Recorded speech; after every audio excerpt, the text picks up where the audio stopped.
Supplier সিলেকশনের এর এর কথা যে আসবে, যে স্টেপ 3-তে, এখানের মধ্যে থেকে আপনার কাজ হচ্ছে যে আপনি আসলে বেস্ট পসিবল সাপ্লায়ার যিনি আছেন তাকে খুঁজে বের করা। সাপ্লায়ার খুঁজে বের করার বা তার পটেনশিয়াল সাপ্লায়ার খুঁজে বের অনেকগুলো সোর্সগুলো আছে। অনেক সময় কোম্পানি তার দীর্ঘ মানে বছরের বছর সার্ভিস করতে মানে তাদের অপারেশন চালাতে গিয়ে they come across too many suppliers, যারা ভালো করেছে বা খারাপ করেছে তাদেরকে সবার ডেটাবেস একটা তৈরি করেন। তো সেই ডেটাবেস থেকে আপনি পেতে পারেন, এবং ডেটাবেস থেকে পাওয়ার পর আরও আপনার আছে, যেটার মধ্যে থেকে হতে পারে যে ধরেন আপনার প্রফেশনাল নেটওয়ার্ক একটা আছে, লিঙ্কডইনের কথা আছে, আপনারা বেশ ইউনিভার্সিটি রেজিস্টার আছেন, আপনার অন্যান্য ইউনিভার্সিটি রেজিস্টারের সাথেও ভালো পরিচয় আছে, আইটি ডিপার্টমেন্টে কাজ করছেন, অন্যান্য আইটি ডিপার্টমেন্টের সাথেও আপনার যোগাযোগ আছে, সেটা থেকেও আপনার হতে পারে। অনেক সময় আপনার যারা আমাদেরকে ধরেন প্রজেক্টের দিয়েছে, দে ক্যান অলসো মানে সাজেস্ট আ সাপ্লায়ার, সেটাও করতে পারে। প্লাস আপনার হতে পারে অনেক সময় যেমন প্রকিউরমেন্ট ডিপার্টমেন্ট সব সময় সার্চে থাকে যে নতুন কোনো সাপ্লায়ার এসেছে কিনা, নতুন কোনো এরকম টাইপের ধরেন মাল্টিন্যাশনাল কর্পোরেশন বাংলাদেশে ব্যবসা শুরু করেছে কিনা, এরকম হলে আপনি তাদেরকে ইনভাইট করতে পারেন। সো সাপ্লায়ার খোঁজার অনেকগুলো ওয়েতেও আছে। ওই যে আমরা প্রথমে বলছিলাম যে আসলে আপনার একটা কোম্পানি তার একটা ডেটাবেস তৈরি করে, ওই ডেটাবেসটা আসলে আপনার জন্য সবচেয়ে রিলায়েবল হয়, কারণ এদের উপরে আপনি একটা সাম সর্ট অফ রিসার্চ করেছেন, করার পরে আপনি বের করেছেন যে আসলে মানে কারা মিনিমাম ক্রাইটেরিয়া মিট করতে পারে। তারপরে তাদের থেকে আপনি আসলে একজনকে যে কোনো অর্ডার দিলেন, এবং অর্ডার দেওয়ার পর আপনার যারা সবচেয়ে ভালো পারফর্ম করছেন তাদেরকে টপ র্যাঙ্ক করে তাদেরকেও আপনি একটা পজিশন দিলেন। তার মানে একটু খেয়াল করে দেখেন, এই যে বললাম আপনি ডেটাবেস তৈরি করেছেন, ডেটাবেস থেকে আপনি একজন সাপ্লায়ারকে নেওয়ার চেষ্টা করলেন, এবং তারপরেও যারা যারা সবচেয়ে ভালো পারফর্ম করেছেন তাদেরকে আপনি সবচেয়ে হাইয়েস্ট রেট দিলেন। আমি যদি কম্পিউটারের ক্ষেত্রে বলি, আমরা ধরেন ঠিক করলাম যে আহ, আমার একটা সাপ্লায়ারের জন্য মিনিমাম আপনার কোয়ালিফাই করার ক্রাইটেরিয়া হচ্ছে যারা অ্যাটলিস্ট 5 বছর ব্যবসা করছে, যাদের ফিজিক্যাল স্টোর আছে, এবং যাদের ট্রেড লাইসেন্স তো অবশ্যই থাকতে হবে, এবং তাদের হচ্ছে আপনার ইউনিভার্সিটি বা কলেজে তারা এই ধরনের সার্ভিসগুলো প্রোভাইড করেছে। তো এইটা হচ্ছে একটা মিনিমাম ক্রাইটেরিয়া যেটা সাপ্লায়ার আর হওয়ার জন্য কোয়ালিফাই এই করছেন, তাদেরকে আমরা কোয়ালিফাইড সাপ্লায়ার বলছি। যে তার মানে সাপ্লায়ার হওয়ার জন্য আপনি মিনিমাম কোয়ালিফাই করার জন্য ক্রাইটেরিয়া হচ্ছে আপনার 5 বছর সার্ভিস থাকতে হবে, ব্যবসায় থাকতে হবে, ট্রেড লাইসেন্সের কথা বলছি, তারপরে ইউনিভার্সিটি বা কলেজে তারা অ্যাটলিস্ট একটা বা দুইটা ইউনিভার্সিটি তারা সার্ভিস দিয়েছে, এরকম করে দে কোয়ালিফাই এজ এ সাপ্লায়ার। ওই সাপ্লায়ার থেকেই আপনি যখন পরবর্তীতে কাউকে একজনকে বিভিন্ন ইভ্যালুয়েশনের মাধ্যমে একজন অর্ডার প্রোভাইড করেন, এবং করার পর তাকেই আপনি বলছেন কিন্তু approved supplier. So qualifying supplier হচ্ছে আপনার মিনিমাম ক্রাইটেরিয়া যে ম্যাচ করে। ওই যে আইবিএতে পরীক্ষা দিতে গেলে সেকেন্ড ডিভিশন হলেও তার মানে সে মিনিমাম ক্রাইটেরিয়া আপনি ফুলফিল করছে, এরপরে যে অ্যাডমিশন নিতে পারছে তাকেই আপনি বলছেন এই অ্যাপ্রুভড বলছেন সাপ্লায়ার। সো অ্যাপ্রুভ সাপ্লায়ার যাকে অর্ডার দিয়েছেন, হতে পারে ট্রায়াল বেসিসে অল্প দিতে পারেন, অথবা স্ট্যান্ডার্ড আপনার একটা প্যাকেজ দিতে পারেন, সেটা দিলেন, এবং দেওয়ার পর আপনি কি করেন, বছর শেষে ওই সাপ্লায়ারটা কেমন ছিল, কেমন পারফর্ম করেছে, ভালো ও অন টাইমে দিয়েছে, নাকি সে আপনাকে বিভিন্নভাবে ঘুরিয়েছে, কমিটমেন্ট রাখেনি, যেরকম আপনার অ্যাসেসমেন্ট হয় সাপ্লায়ারদেরও অ্যাসেসমেন্ট হয়, হওয়ার পর যারা বেস্ট পারফর্ম করেন তাদেরকে আপনি প্রেফার্ড সাপ্লায়ার বলে থাকেন। সো কোয়ালিফাইং বা কোয়ালিফাইড সাপ্লায়ার হচ্ছে মিনিমাম যোগ্যতা, কোয়ালিফিকেশনস বা মিনিমাম রিকোয়ারমেন্ট যারা ফুলফিল করতে পারছে, আপনি যেটা সেট করে দিচ্ছেন, যারা ফুলফিল করতে পারছে তারা সেটার মধ্যে আপনি you do some research about the company, আপনার ওই মিনিমাম ক্রাইটেরিয়া ফুলফিল করলে you can call them as qualified supplier. সেই কোয়ালিফাইড সাপ্লায়ারের পর থেকে মানে they qualify as a supplier. এরপরে যখন তাদেরকে অর্ডার অ্যাসাইন করছেন বা কোনো সার্ভিস অ্যাসাইন করছেন, করার পর হতে পারে স্মল স্কেল, হতে পারে লার্জ স্কেল করছেন, তারপরে they become your approve supplier. এরপরে যখন সেই এরকম 15-20টা সাপ্লায়ারকে দিয়েছেন বা 10টা দিয়েছেন, তো এর মধ্যে থেকে বেস্ট পারফর্মিং দুটো বা তিনটার কথা বলছেন, সেগুলাকে যারা আপনার একেবারে মানে টপ পারফর্মার, তাদেরকে বলছেন প্রেফার্ড সাপ্লায়ার। ফাইনালি যেটা আসে ডিসকোয়ালিফাইড সাপ্লায়ার। ডিসকোয়ালিফাইড সাপ্লায়ার দুভাবে হতে পারে। একটা হচ্ছে ওই যে আমরা বলেছিলাম সাপ্লায়ার হওয়ার জন্য মিনিমাম ক্রাইটেরিয়া যদি ম্যাচ করে, কোয়ালিফাইড সাপ্লায়ার বলছেন আপনার সব আছে কিন্তু স্যার আপনি 5 বছর সার্ভিস না 4 বছর, you disqualify as a supplier. আরেকটা হতে পারে আপনাকে আমি সমস্ত অর্ডারও দিয়েছি, সব দিয়েছি, বাট আপনি আমার সাথে একটা ঝামেলা করলেন। ওই যে আপনাদের ক্লাসে বারবার বলে থাকি, মিনা বাজারে আপনার সাপ্লায়ার একজন ছিল, অ্যালুমিনিয়াম ফয়েল দিয়েছিল 10,000। তার মধ্যে আপনার 5,000 দিয়েছে জেনুইন, আর 5,000 আপনার কাউন্টারফিট বা রেপ্লিকা দিয়েছে। তখন কি করেছেন, ওকে ওরা ব্লক করে দিয়েছে বা একেবারে রেড লিস্টেড করে দিয়েছে। সো নেক্সট টাইম আর পরবর্তীতে সে কখনোই তার কোম্পানিতে যে কোনো প্রোডাক্ট আপনি দিতে পারবে না। সো তার মানে সে ডিসকোয়ালিফাইড সাপ্লায়ার হতে পারে, আপনি আমার মিনিমাম ক্রাইটেরিয়া মিট করতে পারেননি সে কারণে হতে পারে, অথবা আপনাকে আমি অর্ডার দেওয়ার পর যে কোনো ধরনের ভায়োলেশনস, এটার কারণে আপনাকে I am actually getting rid of you, সেটাও আসলে হতে পারে, তখনও ডিসকোয়ালিফাইড হতে পারে। তার মানে আমার এই স্টেপের কাজটা হচ্ছে মূলত যিনি সাপ্লায়ারকে নির্বাচন করব সেই হিসাবগুলো করে বেস্ট পসিবল যে সাপ্লায়ার হচ্ছে তার কাছে তাকে খুঁজে বের করা। এখন আমি ওই সাপ্লায়ারগুলোকে বিভিন্ন সোর্স থেকে বের করলাম। হতে পারে আমার অ্যাপ্রুভ সাপ্লায়ার, হতে পারে আমার আর যেটা কোয়ালিফাইড সাপ্লায়ার হতে পারে প্রেফার্ড সাপ্লায়ার, যেটাই বলছেন। আমরা সেখানের মধ্যে থেকে দেওয়ার চেষ্টা করি। অনেক সময় দেখবেন কোম্পানি এত ডিটেলে যাওয়ার চেষ্টা করে না। কারণ হচ্ছে আমার যদি এমার্জেন্সি কোনো নিড হয়ে থাকে, স্পট মার্কেট থেকে আমরা কিনি, সেখান থেকে আসলে আপনার প্রেফার্ড সাপ্লায়ার যে থাকে তার কাছেই দিয়ে দেন। কারণ আমার এখন ইমিডিয়েট পারচেস, এমার্জেন্সি পারচেস, আমার এত সময় নাই এই ডিটেল গো থ্রু করে আরএফকিউ পাঠায় আবার নেওয়ার। সেরকম যদি হয়ে থাকে তখন আপনার এরকম অনেকগুলো স্টেপসগুলোকে বাইপাস করে ফেলি, কারণ এই জিনিসগুলো আমার জন্য আসলেই time is very sensitive. Time যেহেতু আমার কাছে নাই, সুতরাং এই রিগোরাস প্রসেসটা আমার গো থ্রু করতে আমি পারবো না। তখন আমি অবশ্যই আমার প্রেফার্ড সাপ্লায়ার যারা আছেন, কারণ তারা ওভার দ্য ইয়ার্স ভালো পারফর্ম করেছেন বলেই দে আর রিলায়েবল, তার কাছে ডাইরেক্টলি চলে যাওয়ার চেষ্টা করি। এখন দেখেন, স্টেপ 3 এর প্রথম কাজ হচ্ছে আমার একটা সুটেবল সাপ্লায়ার, বেস্ট আমার আমার জন্য যেটা হয় সেটাকে খুঁজে বের করা।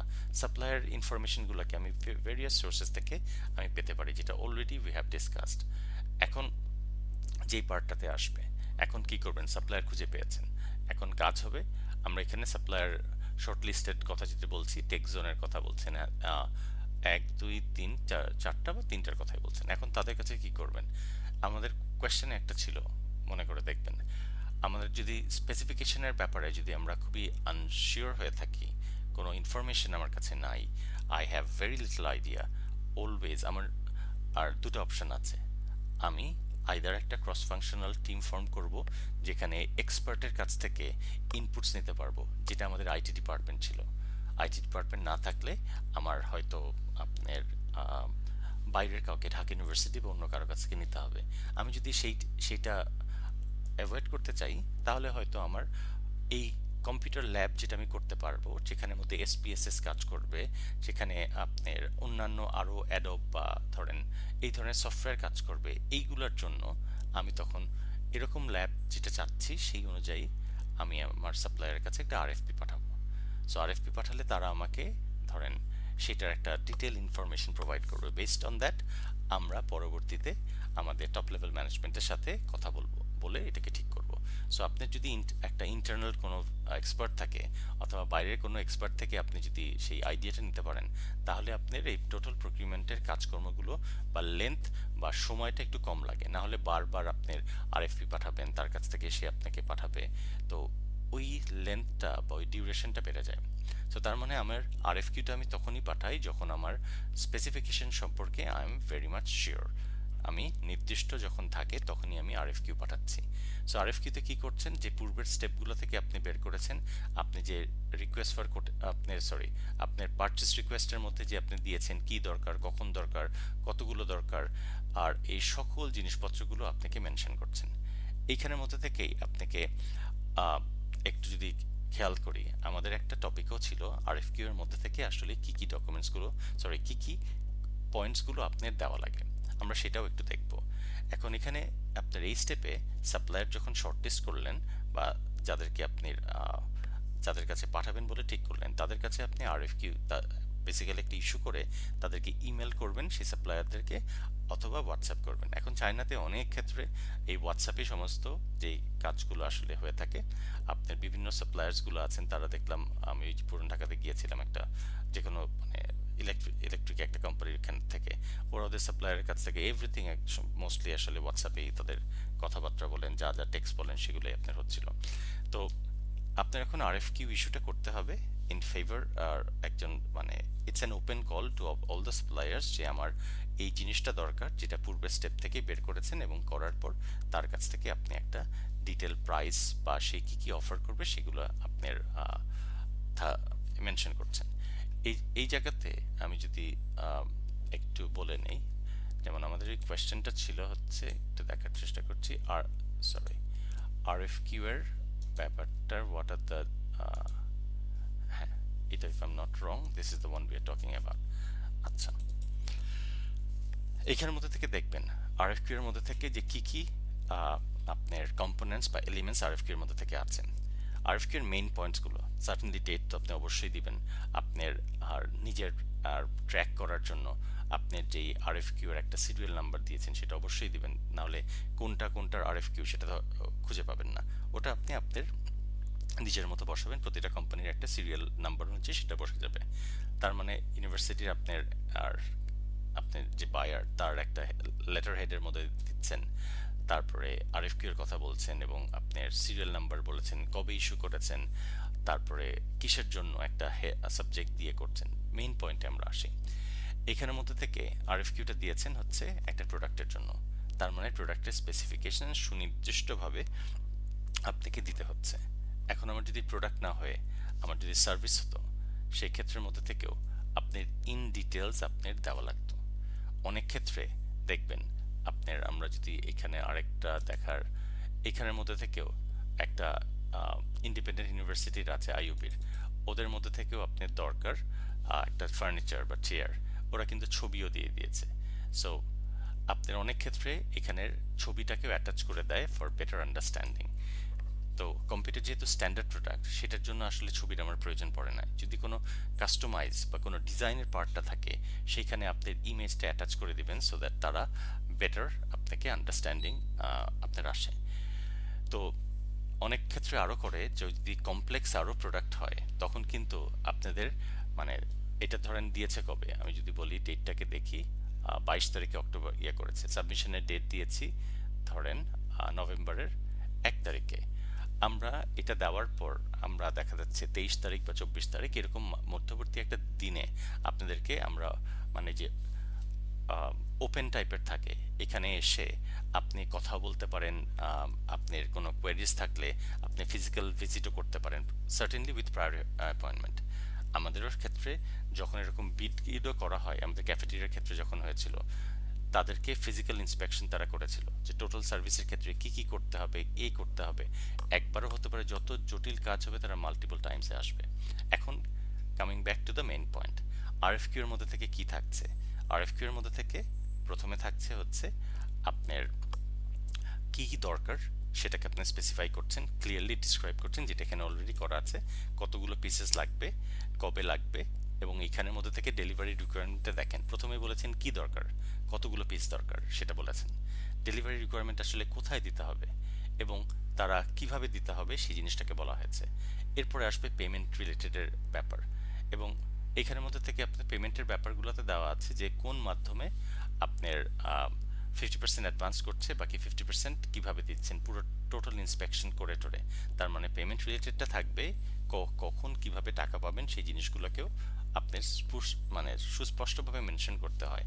ওভারঅল টোটাল পার্সেন্টেজটার মধ্যে থেকে কত পার্সেন্ট আপনি অ্যাডভান্স হিসাবে পাবেন, বাকি 50% কখন আপনি পাবেন, এই সকল কিছু জিনিসপত্রকে মেনশন করে দিতে হয়। আপনার ফরেন ট্রানজ্যাকশনের ক্ষেত্রে তাদেরকে আসলে মানে মেনশন করা লাগে যে আমরা ইউএসডিতে দিব নাকি কোন আপনার, আর যদি বলেন ইন্ডিয়ান রুপিতে আসবে কিনা, আপনার কোন ফরেন কারেন্সিতে আসবে, তখন সেটাকে আসলে মেনশন করতে হয়। বাংলাদেশের ক্ষেত্রে তো আসলে আপনার আর এটা করার প্রয়োজন পড়ে না, বাট এক জিনিস মেনশন করতে হয় যে আসলে ভ্যাটের এর টাকা পয়সা কে বহন করবে। আমাদের ইউনিভার্সিটি বা অন্যান্য সকল ইউনিভার্সিটির ক্ষেত্রে আপনাকে যে টোটাল অ্যামাউন্টটা চার্জ করা হয় সেখান থেকে ভ্যাটের টাকাটা আপনাকে কেটে রাখতে হয় অথবা ভ্যাটের রসিদ দিতে হয়।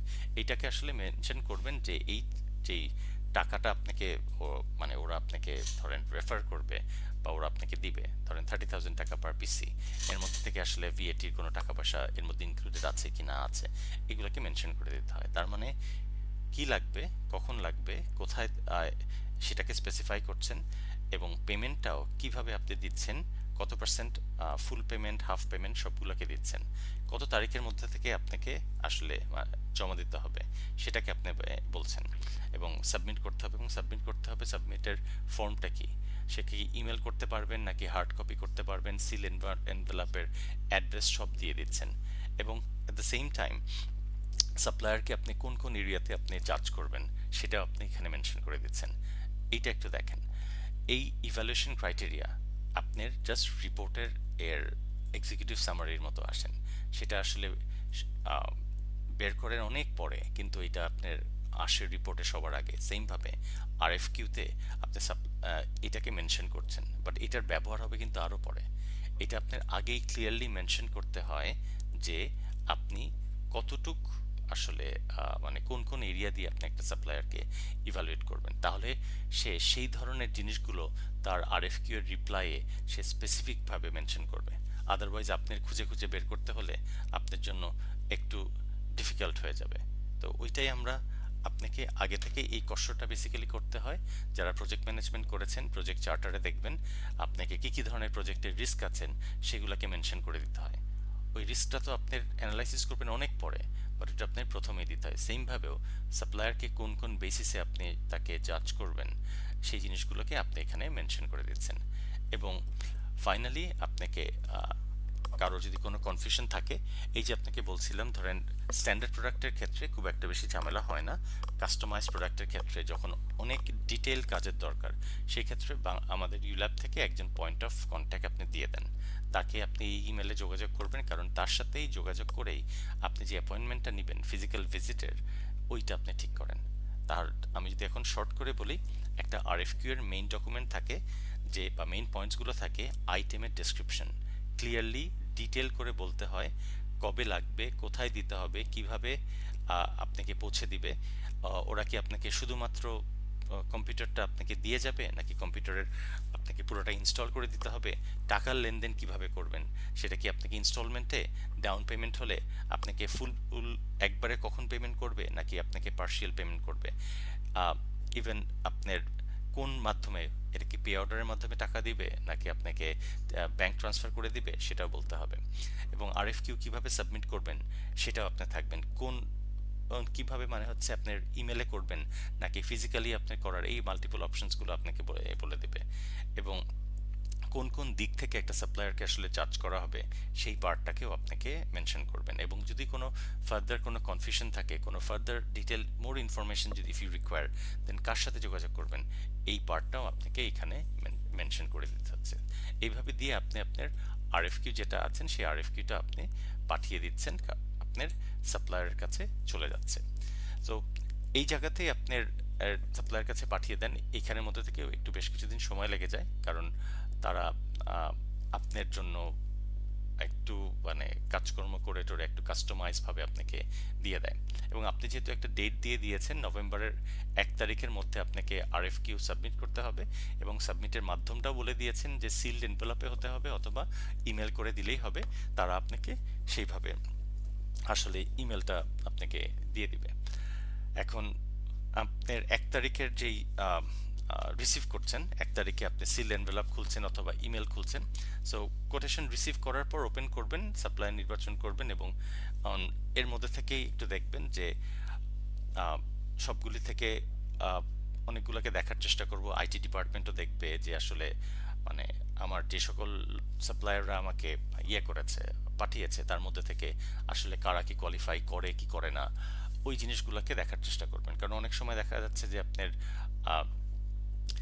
স্কুলে করেছে, ওইটাকে এডুকেশনাল ইনস্টিটিউশন ধরে দিয়েছে, বাট আপনি তো বলার চেষ্টা করেছিলেন যে আমি শুধুমাত্র ইউনিভার্সিটি আর কলেজে যারা সাপ্লাই করেছে শুধু তাদেরকে আমি কোয়ালিফাই করব বা তাদেরকে শর্ট লিস্ট করে কনসিডার করার চেষ্টা করব।